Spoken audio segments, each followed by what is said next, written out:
एक विषय है कि लैंड की डिवीज़न, खास करके जो रेजिडेंशियल प्लॉट्स या रेजिडेंशियल मकान होते हैं, पुराने बने हुए हैं आज से 50-50 साल पहले के, और उसमें अब डिवीज़न की आवश्यकता परिवार को पड़ती है। भाई दो हो गए या डिवीज़न में करके कोई एक आदमी अपने को आधे को बेचना चाहता है, आधा रखना चाहता है।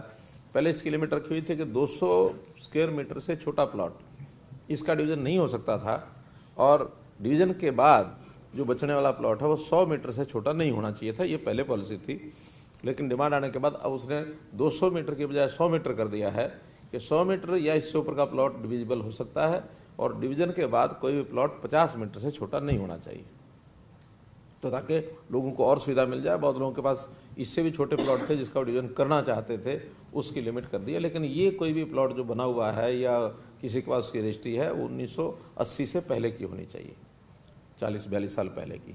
बाद में किसी ने खरीदा हुआ तो उसका डिवीज़न इससे छोटा नहीं हो सकता, जो पहले हमने बताया। पहले वाले के लिए 200 रहेगा। हाँ, 1980 से पुराने वालों को 100 और 50 मिनिमम 50। और ये HSV में बीपी में जो प्लॉट होता है उसका डिवीज़न नहीं हो सकता। नहीं हो सकता, वो शामिल नहीं है। हाँ, वो नहीं है।